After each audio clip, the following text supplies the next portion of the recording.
There's kind of three different modes adults operate as a whole. So the base level mode is where we are wired, our bodies are wired for safety, comfort, and belonging. The second level is where we upgrade to where our bodies are wired to stand out, advance, and get ahead. And then the third level, another elevated level up above that, is where our bodies are wired to contribute, add value, and lift others. Most of these leaders in organizations are wired to stand out, advance, and get ahead. Part of what that means is they are much more focused on results and outcomes than they are about creating an optimal environment for their employees to grow and thrive. So what we find is that the most elevated leaders, they are intensely focused not on the fruit of the tree, but on the roots of the tree. They're what I call gardener-minded leaders. They want to cultivate the right environment because they know if our employees can grow and thrive, naturally the fruit will take care of itself.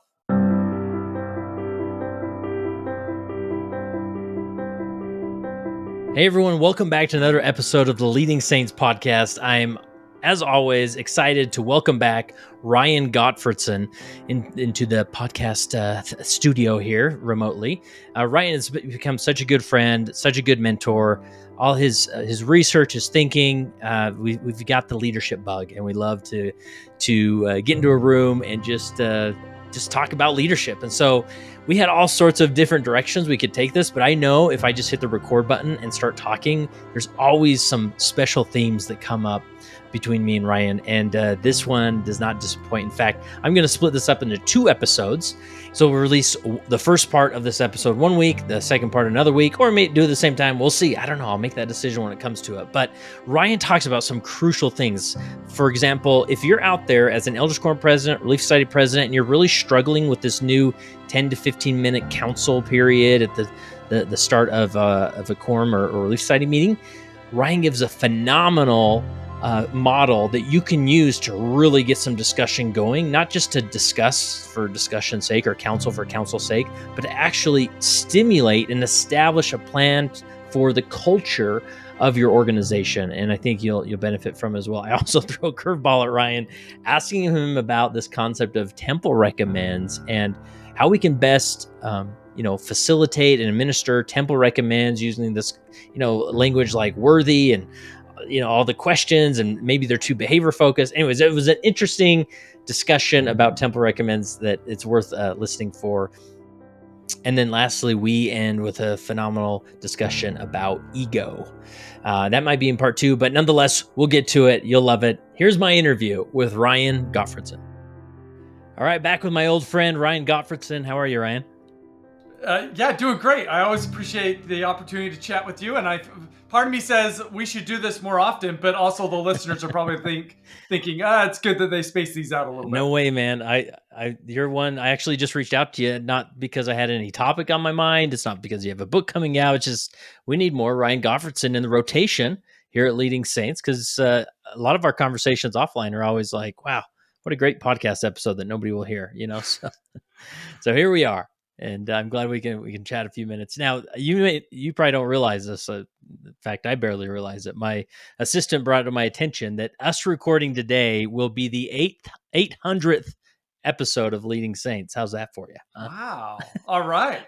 Man, I was already feeling honored. Now I'm even more honored. But also, huge kudos to you, Kurt, for, man, that's a grind to do that. And there's a lot of work that I'm sure goes on behind the scenes that are largely unappreciated. So maybe for the collective group, thank you. Yeah, for sure. And, it's been, people ask me, how long you been podcasting? I say 10 years. And they're like, whoa, were there computers back then? Like, it seems like forever ago. And when I started, I didn't necessarily realize how, early we are and we're in the podcast game. But yeah, seems like now everybody's got a podcast. So I'm just lost in the mix. So. Yeah, that's the thing is I may be the one person who doesn't have a podcast. So well, appreciate the opportunity to come on. For sure. So let's just, we're friends, and these may be a little more informal conversations and podcast episodes, but I'm curious with what you're doing. I know, are you still teaching at the college? Yeah. So I'm at Cal State Fullerton. I've been here for just over 10 years. I do research and leadership, or research and teaching on leadership. I'm currently teaching an MBA course I'm also faculty director of our MBA program. So that's a new role that I'm in. Wow. But in addition to that, and I feel like while I love everything that I do at the university, I do feel like I get the most meaning out of working with organizations and helping them to develop their leaders. And so I'm working with organizations all over the world to do that. And I just find it exhilarating to be able to associate with some really great leaders, learn from them, and then hopefully I'm contributing and adding value to them and helping them to be more of the leaders that they want to be. And I imagine that keeps your skill and perspective, sharp in the classroom, right? As you're talking through theory. Yeah, that's and what I love about it. Yeah. Yeah, it's such a great synergy because I've got this research piece that I then bring into both the classroom as well as my consulting. And then in my consulting, I have some really great experiences and I meet some really cool people that I then talk about in both my teaching as well as I bring them into like case studies in my research. Yeah. So what's the typical consulting relationship like for you? Are you going to their offices wherever they are in the world? Do you have to have, take time out of the classroom to do that? Or is it mainly remotely? Or how do you actually consult with people? Yeah, everyone's a little bit different. I do all of the above. I would say just if I could lump it into maybe three different categories, is one category is I work with executive teams. Generally, this is extended programming, oftentimes for up to a year of working with them to help them to elevate their leadership. Because here's what I've learned is that the executive team, the sophistication of the executive team sets the ceiling for the organization. So if we can help that executive team elevate, in fact, that's the only way to elevate the organization is by helping that executive team elevate. So that's one clump of work. Another clump of work is designing ongoing kind of training for leaders in the organization. That could be mid-level, that could be high level, wherever it is, but just ongoing training. And then the third bucket is largely doing keynotes, and that could be at conferences as well as with organizations. So recently I was just in Las Vegas. An organization brought me in. They've got locations all over the U.S. They brought me in to do a keynote for their leaders that they had brought in for this particular conference. So that's largely the three buckets that I play within. Yeah. So I'm just curious, and this is maybe an impossible question to answer, but I do this when I have, therapists on the podcast. I'm just sort of take a temperature gauge of what you're seeing out there. Like when you walk in a typical organization, are there things that are common issues that immediately jump off the paper, jump off the organization at you? Yeah, hands down. And I imagine we'll get into this as part of our conversation. Yeah. But effectively, what we've learned is that leaders can operate at different levels of sophistication. And in fact, there's research stemming from the field of developmental psychology that identifies that there's kind of three different modes adults operate as a whole. So the base level mode is where we are wired, our bodies are wired for safety, comfort, and belonging. The second level is where we upgrade to where our bodies are wired to stand out, advance, and get ahead. We're now willing to be unsafe, uncomfortable, and not belong in order to stand out, advance, and get ahead. And then the third level, another elevated level up above that, is where our bodies are wired not to stand in and not to stand out, but to contribute, add value, and lift others. And so we know this. And if we look at leaders, and this is what I do, I look at leaders through this lens of where do the leaders in this organization tend to operate within? Is it level 1, level 2, level 3? And I'll use different terminology for that. But what the research has found that was done before me, that is now being backed up by my own research, is that when you look at leaders in organizations, 7% operate at the base level, 85% operate at that second level, and only 8% operate at that top level. And so there are themes that come up because of that. So most of these leaders in organizations are wired to stand out, advance, and get ahead. Part of what that means is they are much more focused on results and outcomes than they are about creating an optimal environment for their employees to grow and thrive. So what we find is that the most elevated leaders, these are leaders like Satya Nadella at Microsoft, Alan Mulally when he was at Ford, Indra Nooyi when she was at PepsiCo, Mary Barrett at GM. These are leaders that when you study them, you find that they are intensely focused not on the fruit of the tree, but on the roots of the tree. they're what I call gardener-minded leaders. They want to cultivate the right environment for their employees to grow and thrive, because they know if our employees can grow and thrive, naturally the fruit will take care of itself. Mm-hmm. These level 2 leaders are much more concerned about the fruit, and they're oftentimes micromanagers, control freaks, etc., that are trying to control the amount of fruit and kind of almost pull. You almost visualize them in a garden, like trying to pull the tree to get it to grow faster. Yeah. And what they don't recognize is what they just need to do is cultivate the right environment. I think that those, I'll ask you if that makes sense here in just a second, but I will just add a caveat as we're talking about church leadership. I think the percentages of that breakdown is vastly different within church leadership. And we could dive into that. But yeah, did I explain that okay? Yeah, that's really helpful, because one of my questions was, so the third level, that to contribute level, that's sort of the ideal, that's the goal, or that's where the ideal leadership is typically resides. That's right? Yes, that's the ideal level, and that's an indication, if a leader is there, that they are a very cognitively and emotionally sophisticated leader. Yeah. And that's when you read books by like Simon Sinek or Brene Brown or Adam Grant, all of their teachings are directed and pointed toward that particular level. Yeah, I'm actually reading, I think it's his newest book, Adam Grant, about hidden potential or something like that, and it's really awesome. That, the first chapter talking about character development, and that's sort of in that contribute area of, like, sometimes we skip over that. We go to skill sets, or like, how can I help people that I lead be able to do something, when in reality it's more about become. And boy, that sounds like a eternal gospel somewhere that I've heard. So well, let me, if I can, I'll make a plug here, as I'm working on my next book. It should be out in about 6 months or so. And that's I actually cite Adam Grant and exactly what you're talking about to make a point, which is there's two different sides of ourselves. There's what I call our doing side, which is our horizontal side. Mm-hmm. And then there's what I call our being side, which is our vertical side. Mm-hmm. And most of our development effort is solely focused on our doing side. And that can be helpful, but it's generally only incrementally helpful to improve our knowledge and our skills. But if we want transformational change in development, if we want to truly become better, then we've got to focus on the being side. And that is ultimately about upgrading our body's internal operating system so that we become more value creators as opposed to self-protectors. And so anyways, that's the whole focus of my next book, and you covered a lot of that in your last book, right? About the elevated leader. I did. And that's where these three levels come in. And then in this new book, I'm really unpacking this distinction between doing side and being side.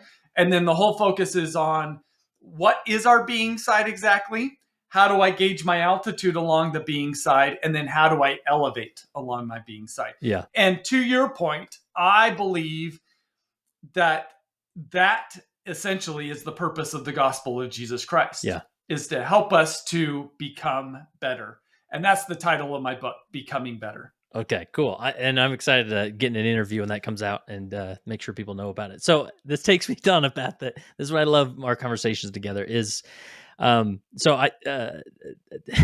this may be a little bit controversial question, but that's what makes it so fun.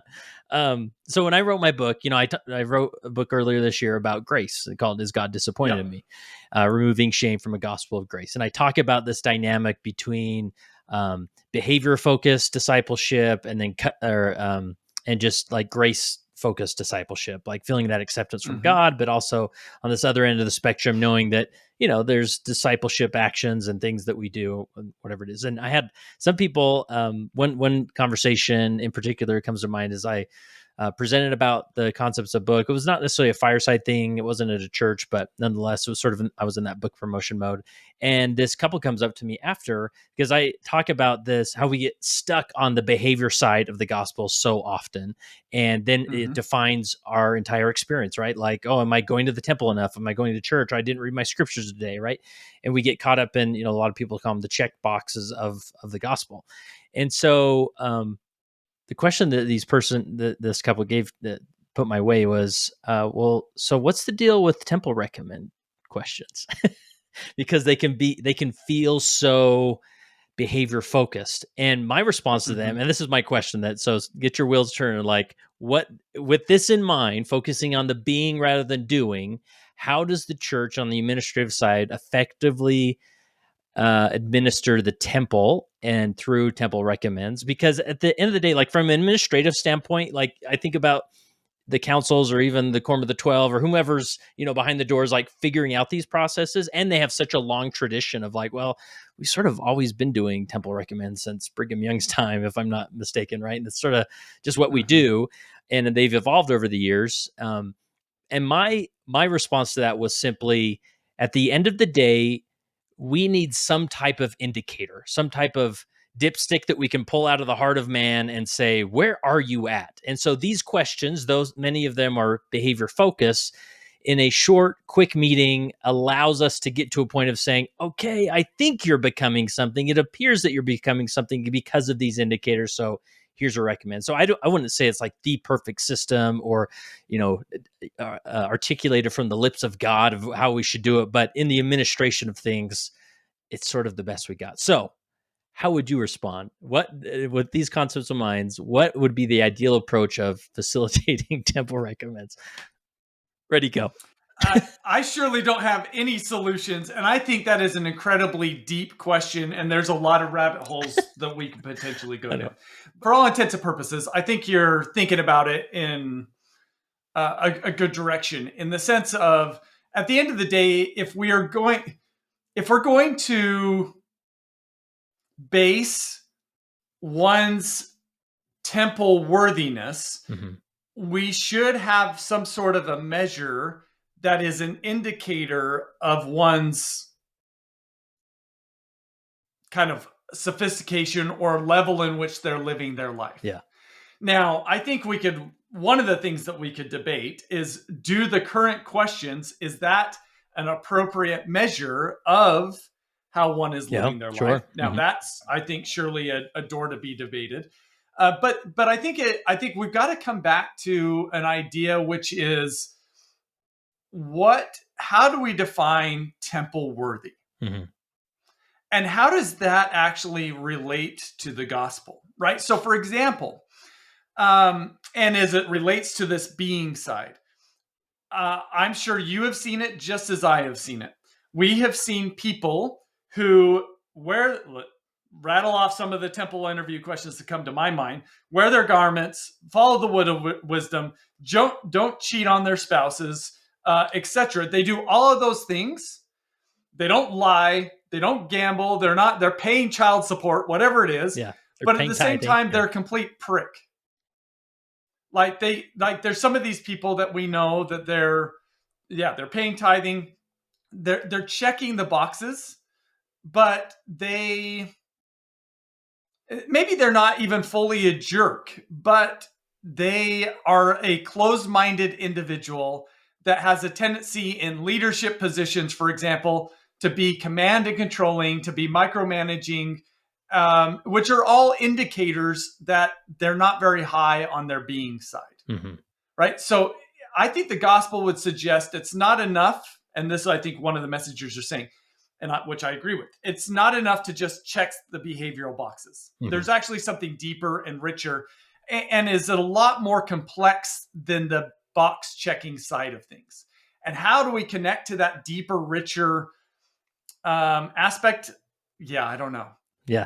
And anything that tries to do so, anything, is surely going to be inadequate and imperfect. Yeah. Yeah, for sure.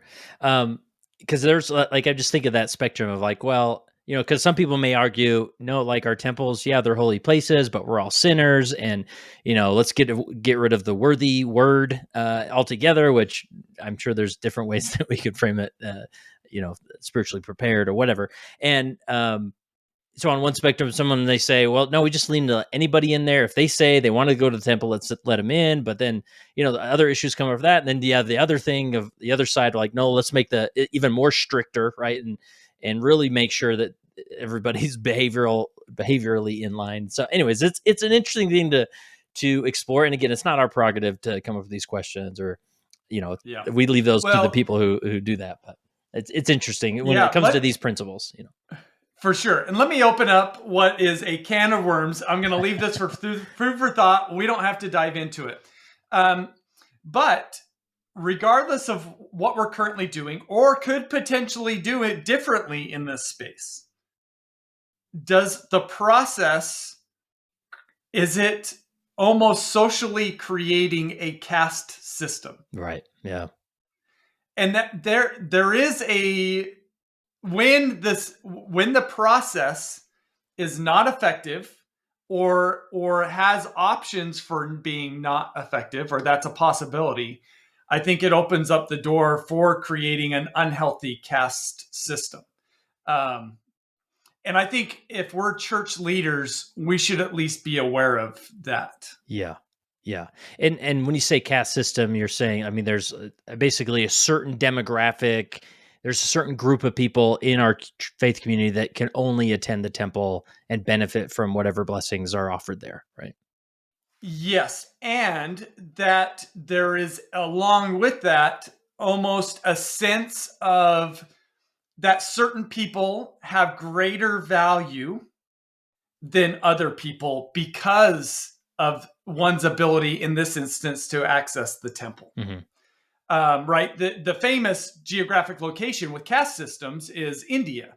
Mm-hmm. Right? And the historically, the caste systems there is depending on, what ethnicity that you have, where you're born, the class in which you're in, like those are all different social signals, like having access to a temple, can cause people to differentiate how much value they believe other individuals have.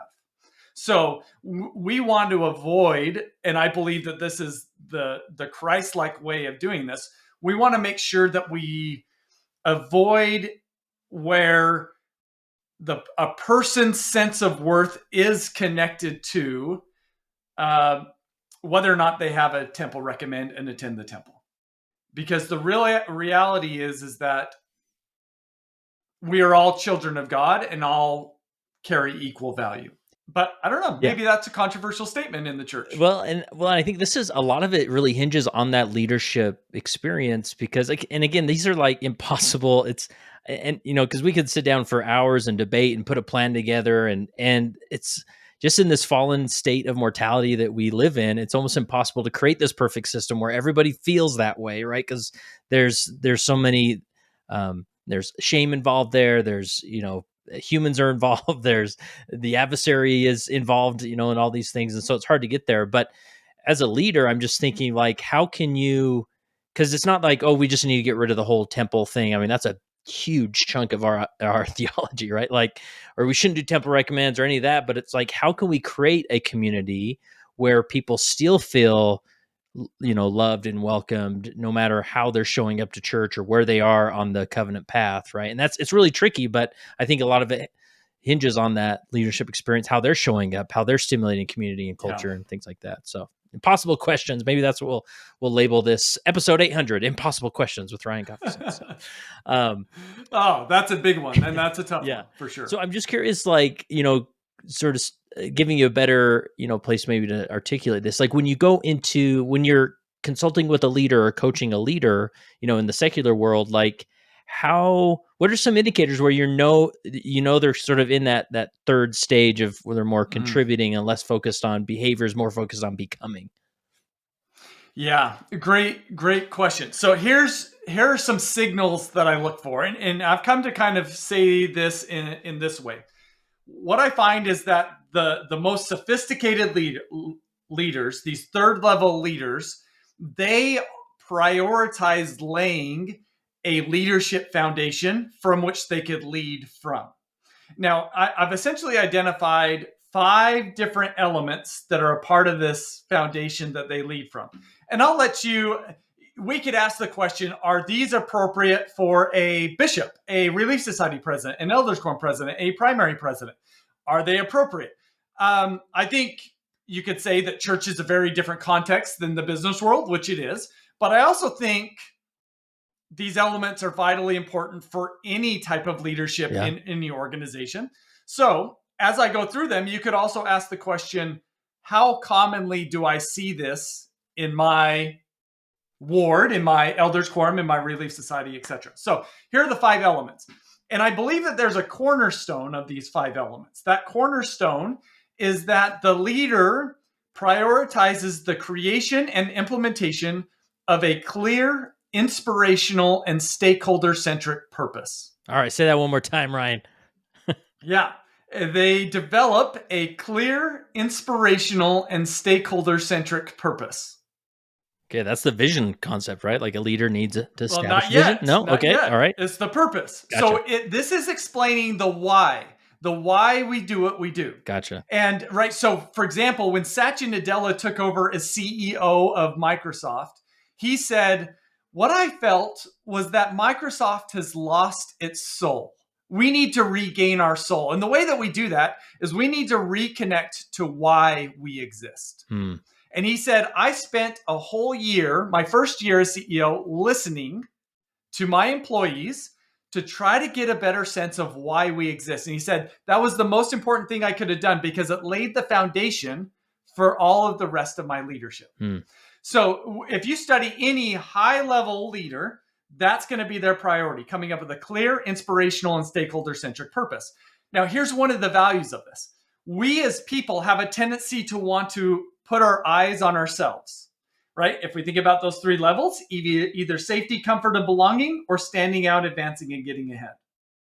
But if a leader, of course, with the help of the people in the organization, can develop a clear, inspirational, and stakeholder-centric purpose, then what the leader is doing is he's creating the opportunity for everybody in that organization to take their eyes off of themselves and put it on something bigger than themselves. And a key of this is it has to be value creating. And so it has to be, the purpose statement has to be focused on the key stakeholders that we want to create value for. Right? So for an elders quorum, the key stakeholders are probably the members of the elders quorum. Yeah. If I'm a bishop, that might be the members of the church. But another key stakeholder might also be people who are not members of the church that we would like to have join our church, right? And so the purpose, and I think the church had more of this historically, and we've kind of moved away from it. At a church level, like what was the saying? Perfect the saints, redeem the dead, and proclaim the gospel. Right. That's actually a pretty clear purpose statement, and I think that we can have a church-wide purpose statement, but I also think there's value in having a localized purpose statement for our particular. And of course, it would need to be in alignment with the church's purpose statement, but I think what happens in a church level is if the bishop and the ward council, for example, does not have a clear purpose, what they end up doing is they end up focusing on what is most urgent, but not necessarily what is most important. And so it's almost every ward council that I've been a part of has been, what fires do we need to put out, as opposed to what value do we need to create and for who. Yeah. And that takes discipline, right? For sure. Yeah. So let me get your take on that, or see if you have anything to add. What stood out to me is when you said, like, the Microsoft CEO said we'd lost our soul. Yeah. Like, to me, that's maybe, for lack of a better phrase, like a come to Jesus moment of standing in, like sitting in elders quorum, in sacrament meeting, in the youth meeting, whatever, and say, have we lost our soul here? Like, is there soul? Like, is there? And when I think, I just love that framing of like this, because a soul is what beats the heart of the organization, of the entity, right? And so, I'm just thinking of some of these questions you could ask where are people here getting invigorated when they come? Like, how's the energy management? Is it something people look forward to, right? Or is there talk about what's going on here? Is there something special happening? Or, well, I don't know, or just sort of doing what the last guy did, and gotta teach a lesson. The handbook says teach a lesson, gotta do that, right? And again, those are like, not that we should dismiss all those things, but we have to go layers deeper to this place of like, what's the purpose? What's the why of why we're gathering, or why we're a church, or why we're an organization? Yeah, because it just what I found is if there's not a clear why, people tend to do what is easy, not necessarily what is right. Yeah. Particularly when it comes to creating value. But I love that question. What is this invigorating? Another similar question is, how much life is there in this group or in this system? And that's another question that I think we can ask. And I think my sense is in the church, there is a certain percentage of weekly attenders who are very engaged and they bring a lot of life. But I don't think that's 100% of our churchgoers. Yeah. And so a question could be, what percentage of, for example, my elders quorum kind of bring life to the elders quorum or excited to go to elders quorum, and what percentage are not? Because I imagine if anybody's elders quorum's like my elders quorum, is you kind of get 10 people out of 30 who are the 10 people who say all the comments. And then there's 20 people who never say anything at all. Which suggests that maybe there's life in 10 people, but not so much in 20 people. Okay. All right. Let's keep going. So I'm going to combine, it's a build off of one. I'm going to combine the next two. So the other two things that I look for is, and these are two things that should be fueled by the purpose. So, and you brought up one of them. So we need a mission and we need a vision. The mission and vision should also be directed towards creating value for our stakeholders, right? In alignment with our purpose. Now, so what's the distinction here between purpose, mission, and vision? So a purpose is why we do what we do. A mission is what we do. And a vision is where we are going. And so, I think if I'm a bishop, if I'm an elders quorum president or Relief Society president, whatever, I think I could ask myself, or I would do well to ask myself, do we have a clear purpose? And it's one thing to say yes, and kind of think it's implicit. I think everybody in the church knows our purpose. But if you were to go around, let's just say your elders quorum or your world council, and ask them, what is our purpose? Would you get the same answer from everybody, or would you get different answers from everybody? Right? Yeah. That's something to consider. So we can evaluate, do I have a clear purpose? Clear why we do what we do? Do I have a mission, what we do, and essentially how we go about fulfilling that purpose? And then where we are going. Yeah.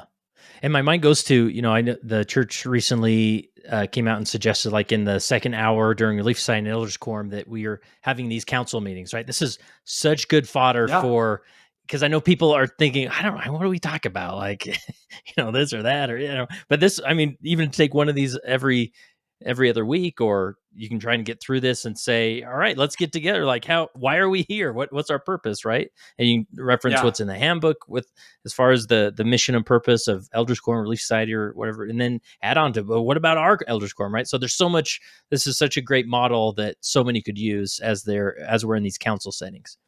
And along those lines, if one were to kind of jump into these types of questions, and let me give just my advice on where to start, is I actually wouldn't start with purpose, mission, vision. Where I'd actually start is I would do what I do with organizations is I call it a stakeholder analysis. Oh, wow. Okay. So we ask the question, who are our primary stakeholders? And I go through and I have them list as many as possible, right? For example, if I'm the Relief Society president, one of my primary stakeholders is surely the members of the Relief Society.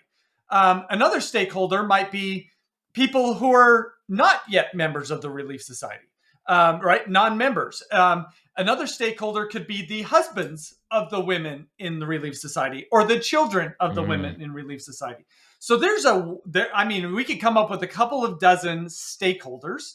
Okay, now of those stakeholders, who are our, 3 to 5 most primary stakeholders? And let me ask real quick here, Ryan, with, just defining stakeholders. These are anybody who's impacted by the organization in which you're speaking. Is that fair to say? Spot on. Okay. Yes, spot on. Yeah, thank you. So once we identify 3 to 5 of our most primary stakeholders, then we get to ask the question, how are we best meant to create value for them? And then the other follow-up question is, are we doing that? Mm-hmm. Right? And it's only when we answer those questions that it's almost natural that the purpose statement kind of arrives, that we kind of have a sense of what our purpose really is or what it needs to be. Gotcha. So that's why I say that's where I start, because it fuels the purpose statement, and then the purpose statement fuels the mission and the vision statements. Yeah. Another thought or a question that comes to mind is like when you said something like, what is the value that's being created for those stakeholders? I'm just thinking like some individuals may think, come on, guys, like we go to Elders Quorum, we go to Relief Society, we go to church. I mean, we're there to take the sacrament and focus on Jesus and learn doctrine. Like, let's just do that. Like, why do we have to overcomplicate it here? How would you respond to that? Well, here's my hot take. Okay. I think that people's engagement in the church is cost.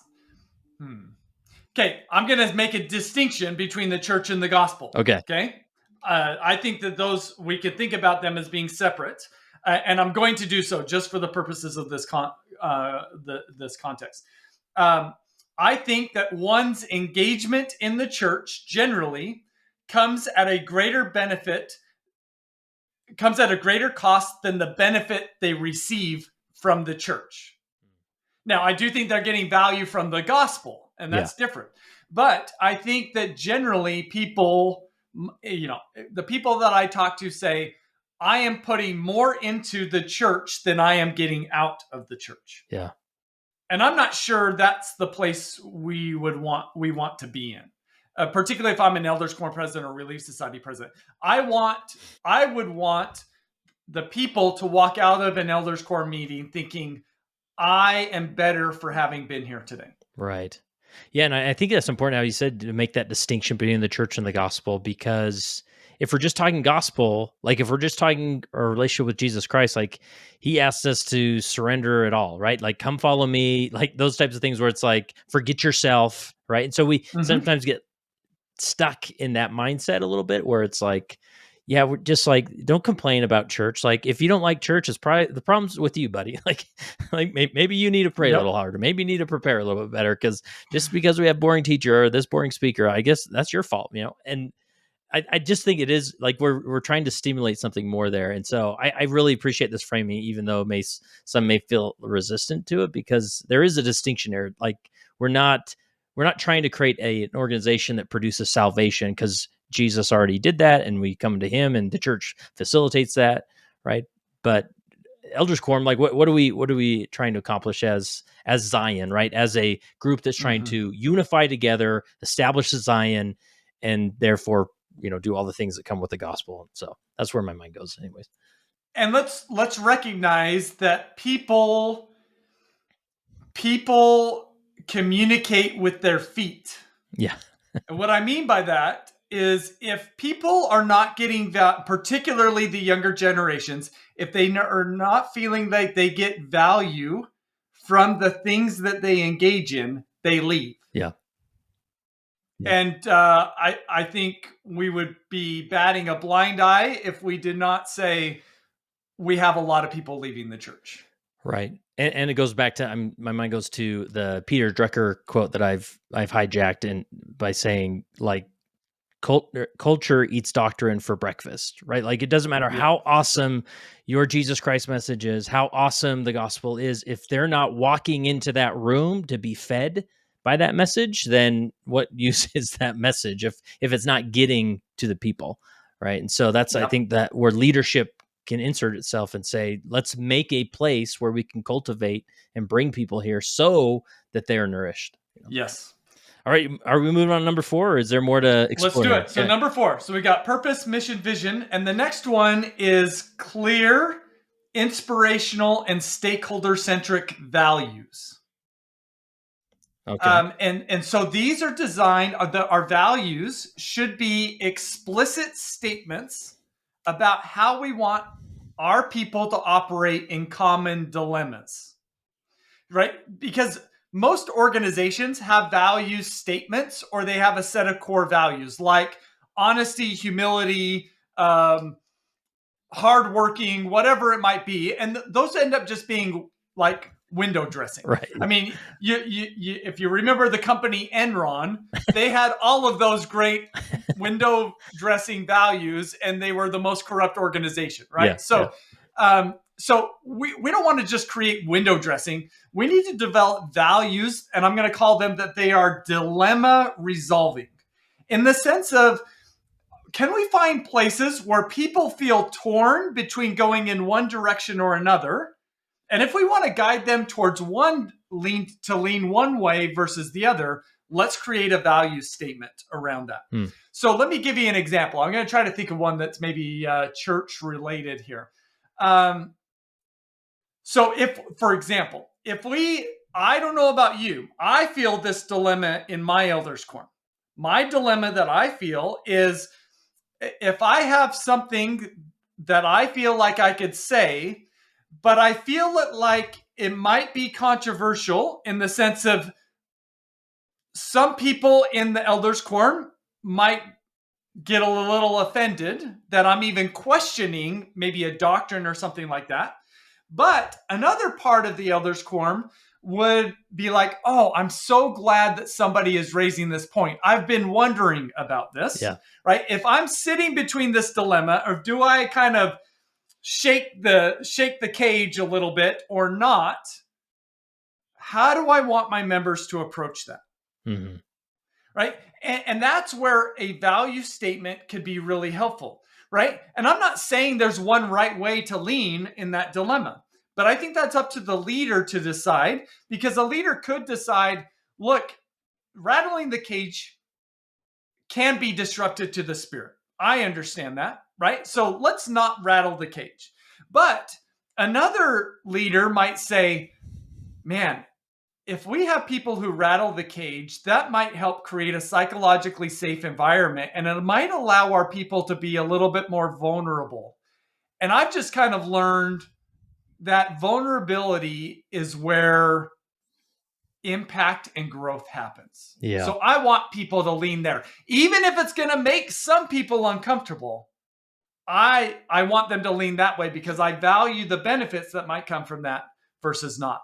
So that's an example of where a place where we could create a value, a dilemma resolving value. Yeah. So that value may be, in this elders quorum, we are okay with getting uncomfortable.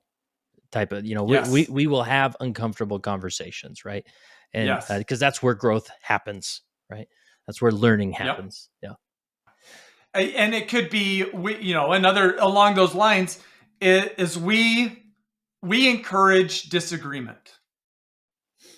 Yeah. Right. That would be another way of articulating something like that. But we could think about, at a ward level, for example, if I feel a dilemma between, in my missionary work, there's somebody who I think would benefit from the gospel, but I also know they would be a huge drain on the resources of the ward. Should I invite them to church or not? Right? We might need a dilemma resolving value that guides somebody on how to handle that situation. So this is interesting, that, like, for you to maybe propose a hypothetical dilemma to sort of go into the gym of our values, of saying, all right, well, if this situation happened, how would we want to respond, right? And that's and I appreciate that, because you don't have to wait for that awkward moment when, Brother Gottfredson said something that's really uncomfortable, and I don't know, maybe I should talk to him, right? But it's more of like, hey, what if somebody said something in this class, like somebody's struggling with maybe a certain doctrinal concern or struggle, right? Like, how do we want to respond to that, right? And then it allows that discussion to happen. So when it does happen, they sort of click into that value mode of like, oh yeah, this is where our value wins out.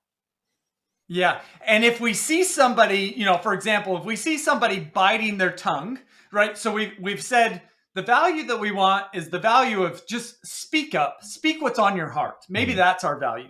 And we've expressed that, and I see, if I'm a leader and I see somebody not speak up, then I now have the opportunity to kind of, after class, put my arm around and be like, I saw you biting your tongue. Mm-hmm. Can we chat? One, because I'm going to create some space for them. But then in that chat, then I would say, hey, next time, could you not bite your tongue? Yeah. Because I think everybody else would benefit from that. Yeah. That concludes part 1 of this discussion, and be sure to listen to part 2 for the full discussion between me and Ryan Gottfredson.